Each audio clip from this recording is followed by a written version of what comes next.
put this burden of tens of thousands of dollars of more liability onto the innocent taxpayers.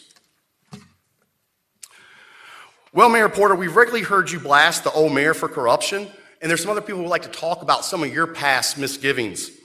And additionally to what they want to say to you, I would like to make a short comment. Mayor Porter, at last month's meeting, you started the meeting at 5:47 p.m. You closed the public comment section before 6 p.m. Under the Sunshine Law, you're required to give reasonable notice of all meetings so we can attend. This is a violation of the Sunshine Law. It's also a likely violation of the First Amendment, and since there was 10 to 20 people who filled out cards to speak and you're not allowed to speak, it could possibly be a class action suit.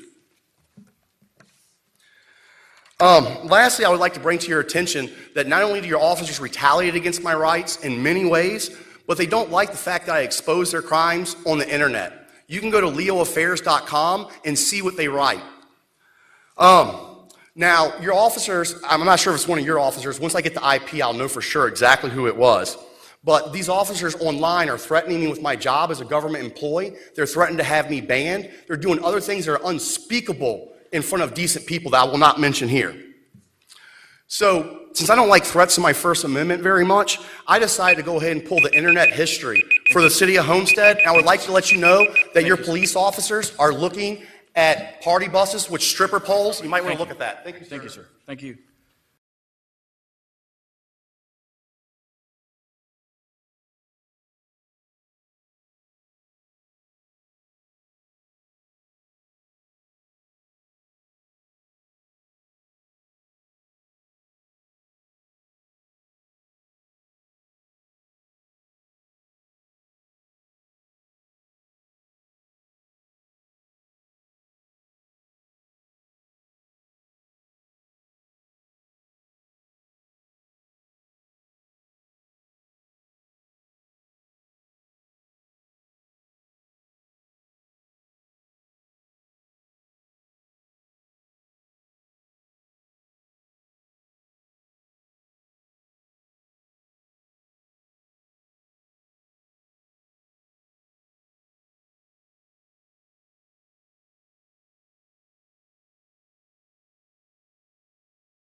And who do I contest this fee with?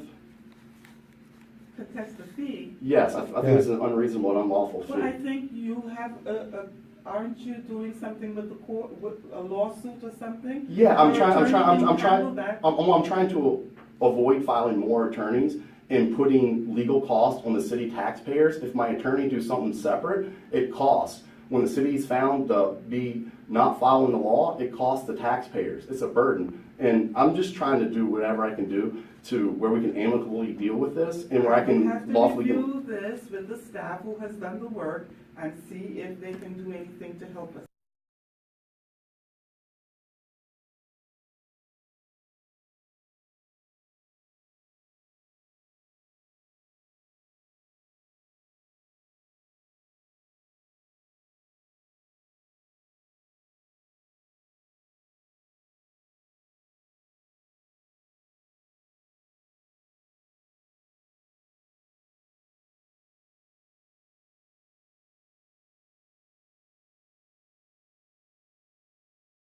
I'm a little bit curious here on what these charges are. Well, I haven't reviewed the invoice. You haven't reviewed the invoice? But it is stated here what it is. Yeah, but with like the legal fees, one, the contract for the legal fees show that they charge at a rate of $125 an hour, not $204 an hour. And that's only for extraordinary work where they're on a flat rate retainer. So I'm not sure why we've been paying for legal fees. Where did you get those numbers? Oh, I'll be happy to show those to you. Here's the contract that the city has.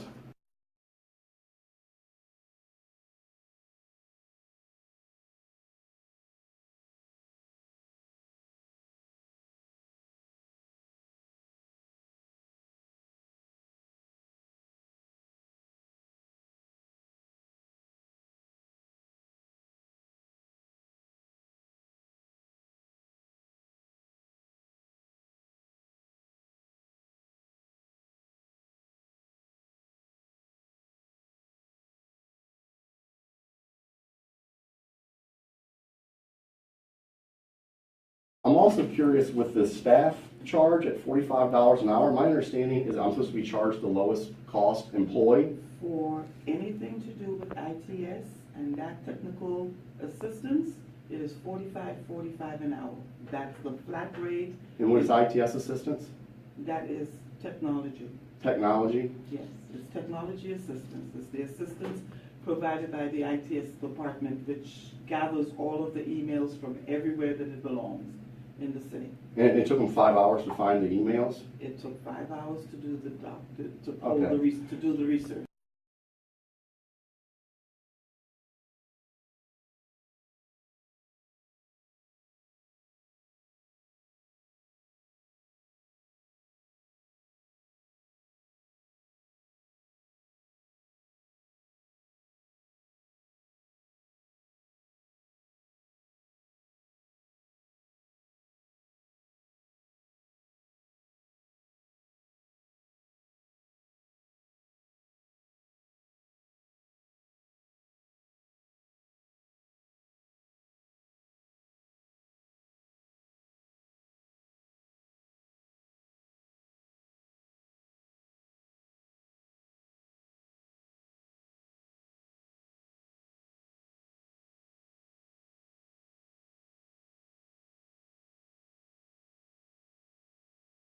But I don't have Where in the law does it give the city the right to charge the $45 an hour for ITS? because it's a Not because. Where in the law does it give the city the right to charge that? statutes, chapter 119.07. Okay. Okay?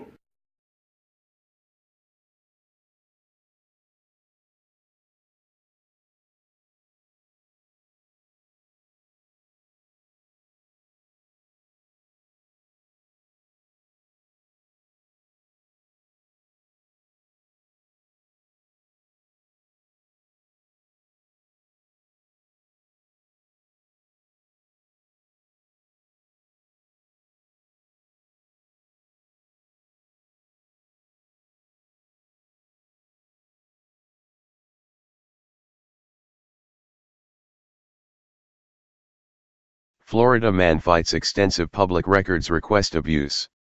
The city of Homestead has a torrid reputation, and a pattern of willfully refusing to comply with the public records law. Homestead is a little town at the southern end of Miami-Dade County, rarely receiving the scrutiny it deserves as a cesspool of public corruption and maleficence.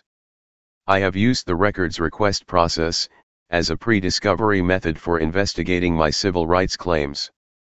Homestead has failed to comply with the public records law on the majority of the nearly 100 requests I have filed. Homestead has a pattern and practice of unlawful non-compliance as it relates to the records law, including but not limited to, excessively overcharging for records, claiming inapplicable exemptions, creating automatic and/or unreasonable delays in production, claiming incriminating records do not exist, falsifying records and destruction of records. Florida has some of the strictest public records laws in the nation. The records law is thoroughly explained in the Government in the Sunshine Manual, GSM, and the city owns several copies. Yet, you could be easily fooled into thinking otherwise, based on the behavior and actions of Homestead and their attorneys. I hope the information provided herein, while extensive by nature, will educate the readers on the public records law and how some public entities create costly issues. PNUC published the original story of my abuse by Homestead Officer Alejandro Murguido, beginning in 2012. I was falsely arrested in April 2013, after attempting to file a complaint, and charged for simply asking my neighbor to not speed and recklessly drive his city-owned police car, in our community. Children regularly play in the street, and Murguido had previously asked me to contact him directly versus filing a formal complaint with his department. I met with Homestead Chief of Police Alexander Roll to file a complaint in February 2014. All false charges against me had been dismissed shortly before the meeting. Roll brought IA Detective Antonio Aquino into this meeting. After being presented evidence Aquino and Murguido had colluded against me. I wisely recorded the meeting, and Roll subsequently destroyed the documents given him, documented here. Roll's subsequent perjury and defamation while being investigated in his and Aquino's second felony records destruction was recorded here and here. The Miami Herald reported on Roll and Aquino's first documented records destruction. Roll and Aquino had gone after good cops, now they going after me. Roll and Aquino refused to allow me to file a complaint against Murguido for his false criminal allegations against me. Aquino claimed Murguido was off-duty acting as a private citizen, therefore they had no control over his actions. Part of his explanation can be heard here. Roll claimed that too much had happened and that he could only deal with things going forward while falsely promising I would suffer no more retaliation, part of which can be heard here. I had sent Roll a letter, and Aquino a letter. Aquino subsequently sent an email, copying Roll shortly after this meeting, claiming Murguido filed a complaint as a citizen, not as a Homestead officer. Roll and Aquino blocked my complaint, forcing the filing of a defamation lawsuit against Murguido in his individual capacity, not as a police officer. Then Homestead began paying for the attorneys defending Murguido, using the law firm of Weiss, Sirota, Helfman, WSH, on the taxpayer's dime. WSH is contracted to be Homestead City Attorney. WSH Attorney Eric Stedden, pictured above, claimed in his motion to dismiss that Murguido has absolute immunity against defamation, simply because he is a police officer. However, Murguido wasn't acting in his official capacity. Stedden's motion has been shot down now twice by the same honorable judge. I even beat him when it was my first time pro se in court. To be honest, I was not impressed. The first public records request. Homestead's improper defense of Murguido lead me to file a first records request for the documents relating to the city's decision to defend Murguido, as well as the related financial records. I knew Roll had to be involved in the decision. Homestead Deputy Clerk Patricia Sullivan responded to my first request 5 weeks later, which is an unlawful delay by itself, pages 150 to 152, GSM, but it was not her fault. Homestead creates unlawful automatic delays, by sending my request to WSH. WSH works diligently to find creative new ways to block my request, giving their clients improper legal advice after stalling the request. Zeskin's improper advice spawns into unethically generated revenue for his firm, where he is getting paid to litigate his own flawed legal advice. Homestead then places the financial burden upon their citizens. Zeskind and Homestead are literally wasting tens of thousands of tax dollars, only to deny me records which I already have, or ones I do not care about. Homestead can then seek cover for their nonfeasance of statutory duties, claiming to be acting under advice of counsel. WSH can then claim they are not government employees, and were only giving advice to a client. However, the actions of WSH attorney Sam Zeskind, pictured below, cloud expose him and his clients to possible civil and/or criminal liabilities. Homestead and WSH unabashedly continue their deliberate violations of the public records law.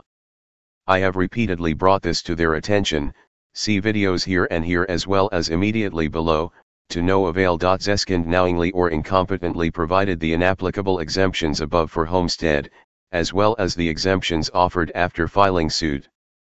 Zeskind ignores the real issues presented while purposefully obfuscating them.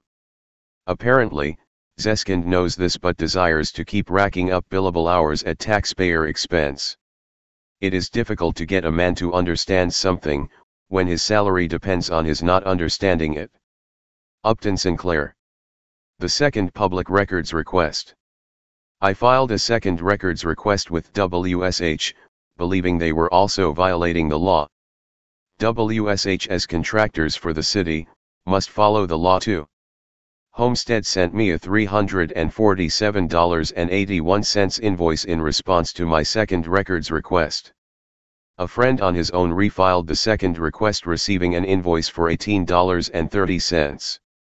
I paid my friend's invoice, picking up his records, effectively circumventing the fraudulent invoice.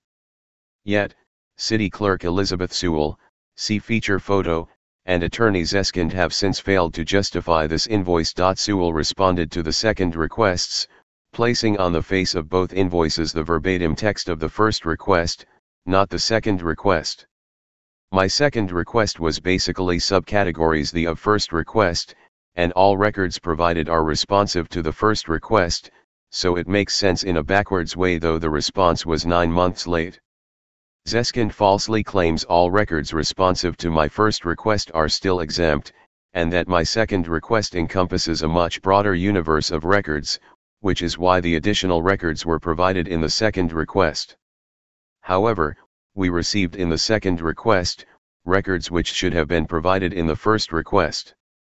This includes the financial records, and a damning email which had no attorneys attached thereto. Again, the city, through Zeskind, identifies no responsive records to the first request, which are not allegedly exempted. Aquino sent the email to Human Resources. It is not exempt, it was copied to Chief Roll, and it is definitively part of all documentation and financial records related to the city's decision, it stated.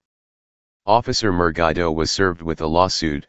Chief wants to inquire if the city can represent him or assist with this matter. Please advise. First, they block my complaint because Murguido was acting as a citizen. Then they provide him legal defense, conceal records, and claim he has absolute immunity because he is a cop. Talk about playing both sides of the fence here. I filed a records lawsuit against Homestead for failure to comply with public records law in my first records request. The suit was filed after the first request, but before the second request, and before Zeskind offered his second set of exemptions to the first request. Zeskind filed affirmative defenses to my lawsuit. My attorney then filed a memorandum in support of the suit. Zeskind responded, filing a memorandum in opposition. We had a hearing. Homestead lost, and appealed. Zeskind tries to claim the city did not lose, but the side that wins does not generally file an appeal. Zeskind, in his court performance, purposefully excluded mention of the direct request for financial records contained in the first request. Zeskind also claims Aquino's email was not a responsive document to the first records request. Zeskind also uses the term reflecting, when my request said related to, claiming he was reading my first request literally, pages 24 to 25, transcript. Zeskind provided new exemptions after the lawsuit was filed, when by law only the clerk can do such. Regardless, it was not timely because the suit was already filed, page 20, transcript. Further, Zeskind failed to identify the potential parties to the suit, as required when claiming the attorney work product exemption, FSS 119.071, d. 1 and 2. He instead claimed I should have known the parties, even though it was a different suit with different defendants. There are other critical flaws in their response as well, not elaborated here. Homestead City Council is fully aware of this, and so is City Manager George Gritzes, since they voted against settling the case. An update will be written once the appeal closes out, and precedent is established, including the total bill, because you have to follow the money. The appearance of fraudulent billing while sucking hard on the taxpayer teat. Homestead claims in records request that they contract for legal assistance at a flat monthly rate of $14,790/month, which totals $177,480/year. Homestead transferred this contract to WSH at the November 2014 meeting, see page 30. WSH allegedly bills at a flat rate under contract, except for excessive amounts of time where it bills at $125/HR, which requires prior approval of Gritzes. Homestead documents in their comprehensive annual financial report an amount of $1,748,985 billed for legal fees, in 2016 alone. This is approximately 10 times the disclosed value of the contract Homestead provided. What else are they trying to hide? Zeskind and WSH have clear motives to keep this lucrative contract open with the city at nearly all cost. The bigger picture problem is WSH acts as the city attorney for many other cities in South Florida too. WSH has contracts with municipalities which, following Homestead's accounting, could be valued in the tens of millions of dollars annually. In how many of these contracts do they also help their government clients break the law? I digress here, as further discussion here goes beyond the scope of this article. However, someone like the Herald might want to investigate. Florida law states a municipality can only bill in replying to records request for charges reflecting a true cost, pages 162 to 163, GSM. WSH allegedly bills Homestead at a flat rate, as such there can be no direct cost to Homestead. However, Zeskind attempted to bill me at a rate of $204.51/HR, well more than the disclosed contracted rate. Further, when municipalities can bill for cost of employees' time in response to records request, this is for lowest paid clerical employees only, not attorneys. Zeskind shreds the limits of reasonableness, claiming that 1 hour is an excessive amount of time. Assuming for sake of argument that 1 hour is excessive, and that they can lawfully bill for attorney time, Homestead could still only show a maximum direct cost at $125/HR. Plus, where is the prior allowance? Homestead repeatedly makes unlawful automatic delays sending most if not all my requests to their attorneys for review to begin with.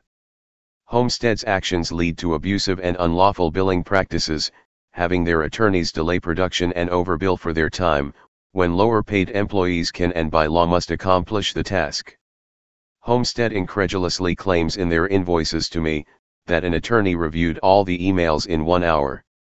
Yet, they expect me to believe it took an IT specialist 5 hours at $45.45/HR to find the related emails. Nothing like inflating the claimed amount of time to run up a bill to unlawfully block production of records. Further, how do they even lawfully claim $45.45/HR flat rate for IT time?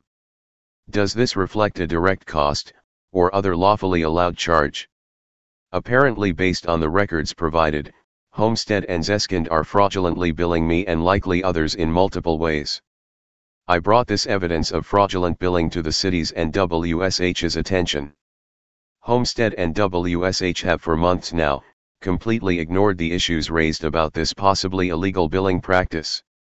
I have repeatedly informed them of this in writing, and in person with City Clerk Sewell, see video below. Sewell later responded in an email that she was flustered by my aggressive tone and the fact I was filming my First Amendment right, i.e. someone finally called her out on her misfeasance, while documenting it. Sewell and City Manager George Gritz's are the two biggest problems with compliance with public records law within Homestead, aside from WSH attorneys. Gritz's fleeced FT Lauderdale, while City Manager, into paying him more than any city official in the much larger cities of San Francisco, Chicago, New York, Boston, Miami, Los Angeles, and Dallas. Gritz's then improperly secured sweetheart deals for his unqualified cronies. He finally got called out when he asked for a 5% raise on top of a 5% cost of living increase, totaling 10%, for him and his top-paid cronies. Ft. Lauderdale consequently ran Gritz's out as their city manager.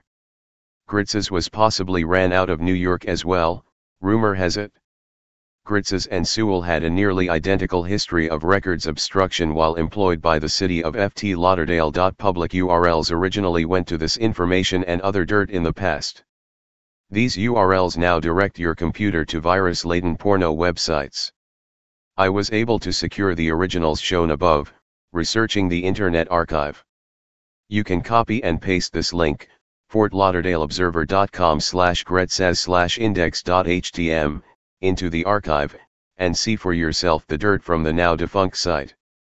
Do not, I repeat, do not put this link directly into your web browser. I hope no city resources were used to bury these once publicly available records. Third public records request. Zeskind lost the case, then appealed, wasting more taxpayer dollars, only to later plead with us to settle. After negotiating my attorney's bottom price, Zeskind tried to get an unlawful disparagement clause stuck into the settlement. Zeskind, the supposed records law expert, didn't realize this was unlawful under FSS 69.081, A and B. Zeskind immediately asked for a time extension after stalling litigation of the case, with the settlement negotiation acted on in less than good faith. The entire email exchange between my attorney and Zeskind is here. Zeskind's actions lead me to filing a third records request, this time with him personally as a custodian of records. I asked for the total amount he had billed Homestead to date defending the records lawsuit, and subsequent appeal. It is exceedingly difficult for one to tell if Zeskind is knowingly and willfully breaking the law, just negligently incompetent in his duties, or both. However, I cannot believe a member of the Florida bar and a practicing attorney could possibly be so ignorant of the very laws his livelihood is dependent upon having expert knowledge of. Zeskind's actions committed through deliberately skirting the law or gross incompetence, nonetheless, serve to enrich his own pockets. Will Homestead go after Zeskind or WSH for this prima facie legal malpractice? I gave Zeskind until 4 p.m., Wednesday, May 17 to reply. Zeskind failed to comply. I therefore sent the required 8-day notice via certified overnight mail.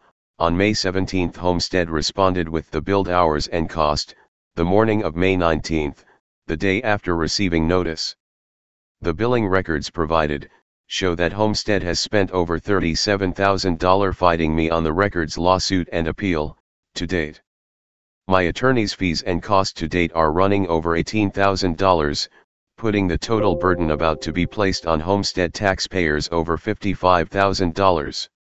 However, by the time this closes out it will easily be over $70,000, if not $100,000. All because Homestead wishes to play stupid, and not follow the law. Their arrogance and willful nonfeasance with the law at this point leads me towards filing more records request lawsuits for the violations already committed. Based on the amount billed for attorney hours, if they were charging the $125/HR as claimed, then they must have expended over 260 hours working this case. Preposterous. My attorney at $400/HR has half the bill to date. They are either fraudulently billing again, or Homestead has again violated the records law by not providing us with the actual contract between WSH and Homestead, or both. Additionally, I reached out in good faith in my third records request, offering Zeskind an opportunity to give his side of the story for the record, which I would have published unedited. While Zeskind replied directly to me acknowledging my records request, he cowardly went through my attorney to inform me he would not cooperate for this article. WSH and Samzeskind, with their ethical and moral shortcomings, are the personification of why people hate the legal profession, and why attorneys sadly become the butt of so many jokes. Stay tuned for updates. WSH attorney Samzeskind, pictured below, provided the flawed reasoning that all requested records were exempt under attorney-client privilege and/or attorney work product. First, attorney-client privilege, FSS 90.502, does not apply to Florida's public records law. Second, for the attorney work product exemption to apply to a record, at a minimum it would have had to have actually been prepared by an attorney, or at an attorney's express direction. Further, public billing records do not fall under this exemption, page 116, GSM.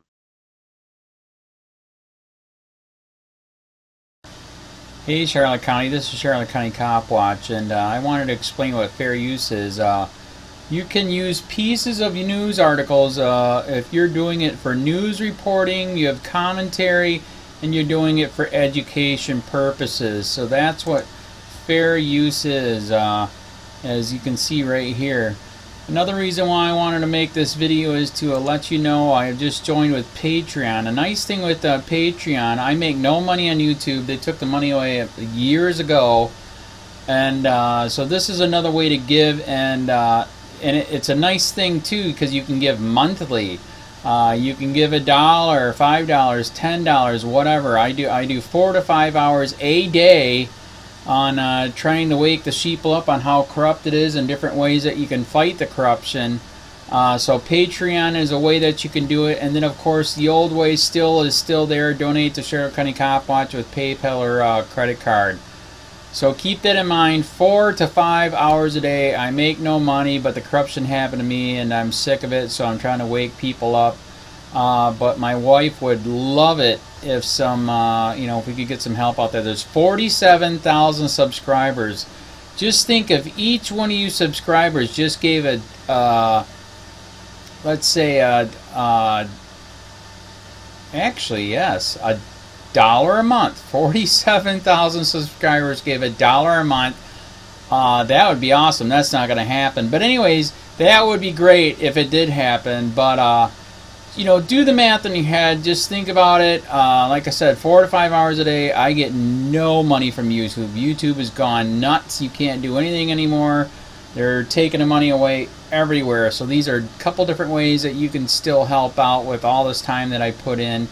And as you know, I'm in a special situation where, at least I can do it, 4 to 5 hours a day. We have a cleaning company during the day. That's what allows me to do this, and we're debt-free. So this is my hobby. I don't go fishing and all that other crap. I try to save the world. So help me out to make the wife happy, man. In fact, if you guys did give $1 a day, and there was 47,000 of you, and you did it, and each of you gave $1, and that was every month, oh my God, yes, I could quit. I could start suing them. Another idea too that we have is, if I got, some funds, we could actually contact everyone that has been ticketed and or arrested and put in jail and start sending them postcards to let them know we're here, and to see if everything went all right, and if it didn't, find out their story. So we could even do more investigations and more lawsuits. Lawsuits take money. So just think about that. 47,000 of you so far right now. $1 a day. $1 a month on Patreon, or $5 a month Patreon, 10, 20, whatever. Just do the math in your head. Help out. This is a lot of work every single day. Thanks.